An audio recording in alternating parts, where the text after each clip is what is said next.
Hey guys, and welcome to this edition of Scruff's Garage. So today in the garage I have my 2017 Honda CRF250L, and I thought I would take a moment to show you. I recently got this mini fairing from a company called Adventure Spec, and I've got it partially assembled at the moment, and I thought this would be a good opportunity to show you kind of how it gets put together. And then also got a quad lock for my phone, or you could also mount a GPS here, and I thought I might show you how I've got that mounted to the Adventure Spec Mini Fairing, because I think it's going to work out pretty well. So from Adventure Spec, you've got the Mini Fairing, which is this bracket here. It comes with this little riser bracket here, and it mounts to the triple clamp up here.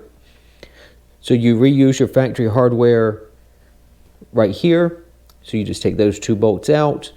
You can put this bracket in. On this side, this cable guide will be in the way of getting this bolt out, but it's just another small bolt right there. You can see where my finger is at. So you just back that out. Then you got that guide out of the way. Same thing on this side. You see it just reuses the factory hardware there.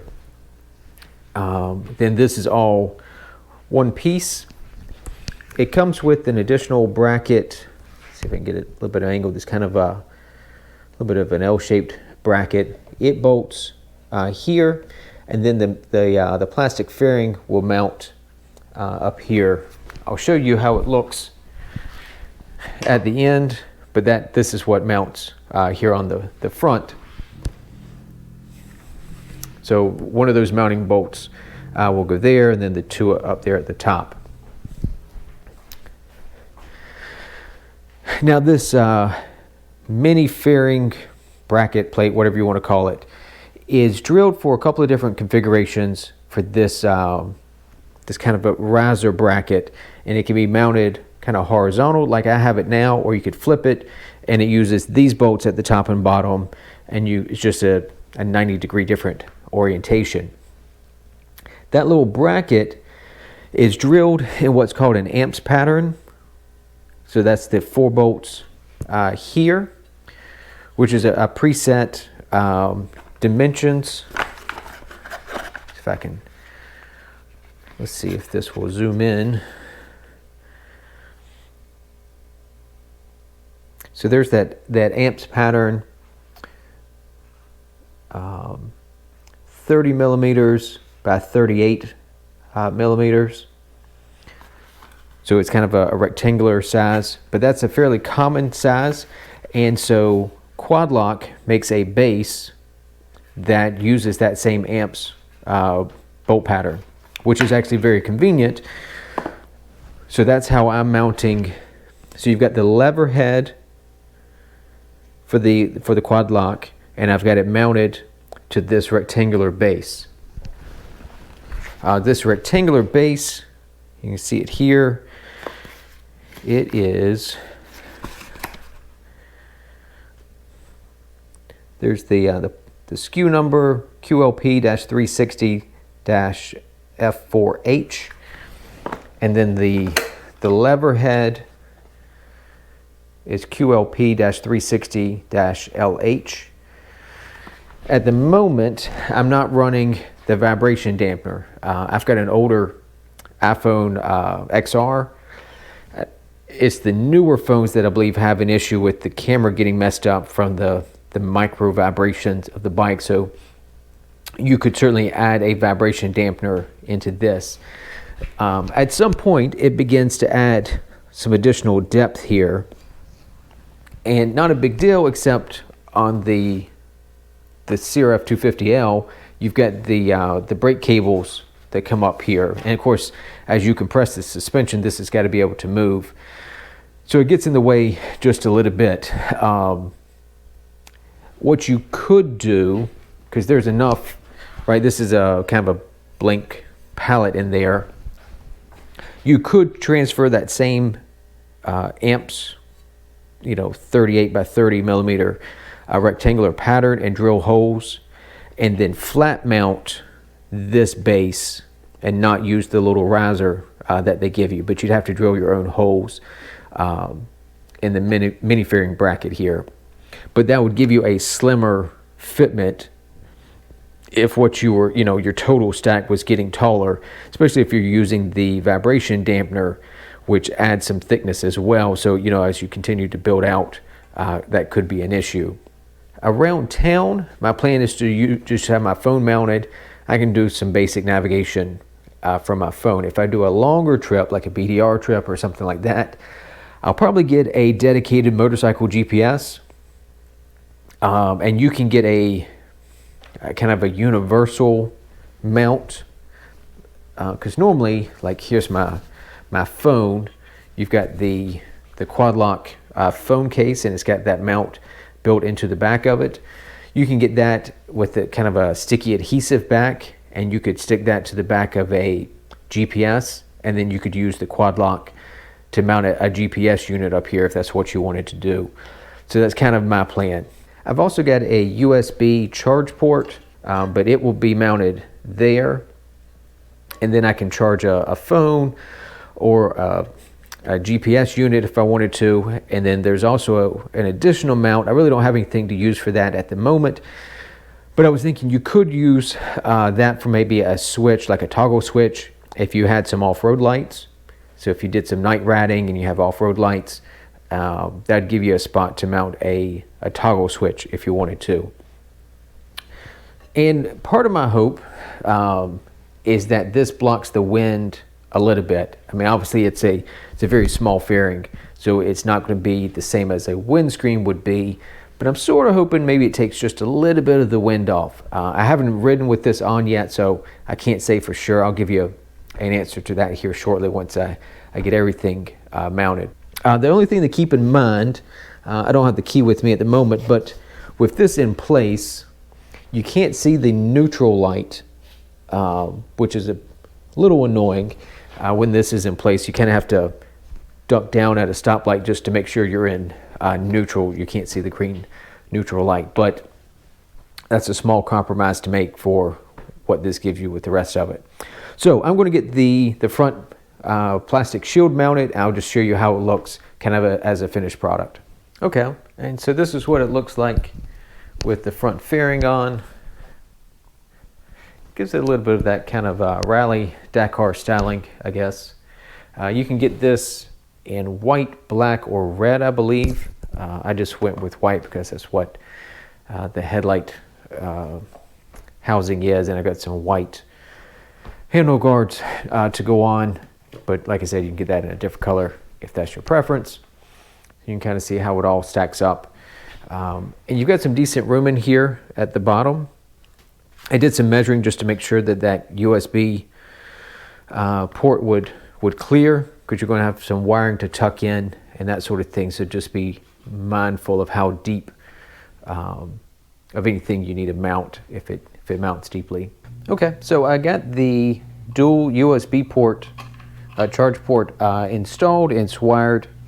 So I wired it directly to the battery. Now the concern sometimes is that if you wire the USB port directly to the battery and you had something plugged in, it could drain the battery. What I like about this USB port is that it has an on and off button. So even though the bike is off, I can turn it on and I can see the battery voltage as it sits in the garage. And then if I want to turn it off, so if I had something plugged in, it won't drain the battery. So that's a nice feature. Because it could also be handy that if you were running a GPS unit, say you were on a trip and you just stopped for a few minutes to take a drink, stop for a minute, whatever, and you didn't want it to erase maybe a destination or some waypoints or recording a track or whatever you were doing. Sometimes it might be nice to keep power going to the GPS unit or your phone or whatever you were doing. So having that on and off feature is kind of nice. I also got, if I can get it out, I bought some really short, this is a charger or charge cable for an iPhone to the USB. And so this works out because these are both at 90 degree and I routed it through behind.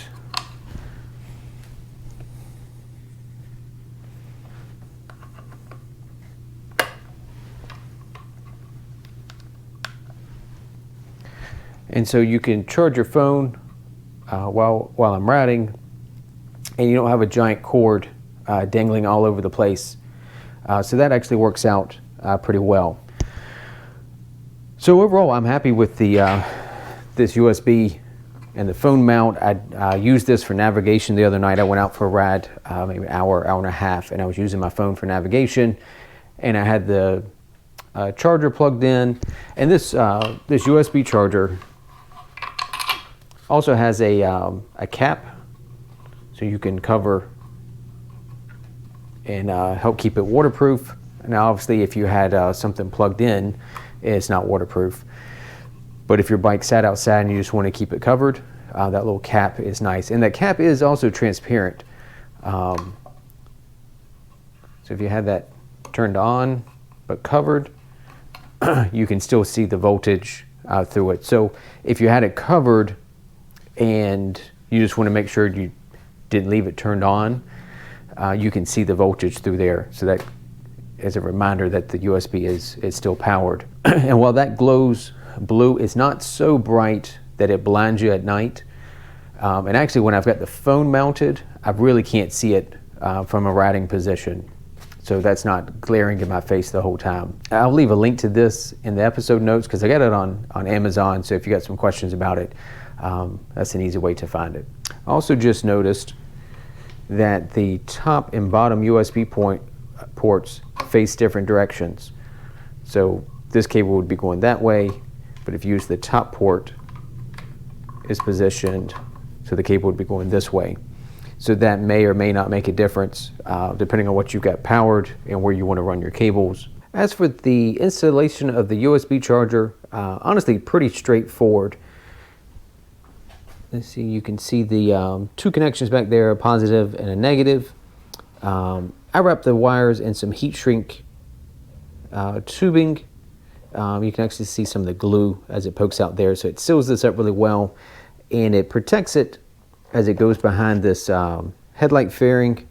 Just thought that might be a rub point, so that gives a little extra protection. And there was enough room that the wiring doesn't touch the little fairing piece at the front, the white piece. I just routed it down. I actually took the headlight housing off the bike so that I could run the wiring, and then it runs down. Get over here where you can see. Comes down actually through here, and I tucked it up inside the frame rail, and then of course your battery is behind this panel here. One reminder as you're routing the wiring for the USB charger, obviously this is a pivot point here around the triple clamp, so make sure you leave enough slack in there and rotate the handlebars lock to lock, left to right, and make sure you've got enough slack in that wiring that it doesn't either limit your handlebar movement or doesn't pull the wiring and create a short. Obviously, the section of wiring that goes through here to the battery, you can zip tie in place and keep it from vibrating loose, but particularly in this section, make sure you've got enough slack that it doesn't create a problem with your wiring. I'll also share that I got to go for a ride using the mini fairing for the first time the other night, and it does block some of the wind. Now, not a ton of wind, it blocks some. It's not the same as having a full windscreen, but it does actually block some of the wind, and if you dunk down a little bit, you can actually get kind of behind this and it blocks even more of the wind. It's not the most comfortable riding position, but if you wanted to get out of the wind just a bit, you can. I will mention that this does have just a little bit of wobble. There's just a little bit of flex. Nothing's loose. And you don't notice it when you're riding, and certainly for a phone, I didn't notice it at all. But I did try mounting a my GoPro to this, and I went around the block, and you can see just a little bit of vibration in it. So the GoPro didn't love being mounted to this. There was just a little too much movement in this as a mount, which is a shame. It would have been kind of a good spot to put a GoPro, but it didn't love it. Even the stabilization couldn't take all the vibration out of it. So anyway, just wanted to share that. Overall, really happy with this. I think it was money well spent. I like the functionality. I like that it blocks a little bit of the wind. So of course, if you have any questions about this, the installation, or any of the stuff I've kind of mounted on it, feel free to post a comment in the questions below, and I'll answer anything that I can. As always, thanks for tuning in to this edition of Scruff's Garage. I'll see you next time.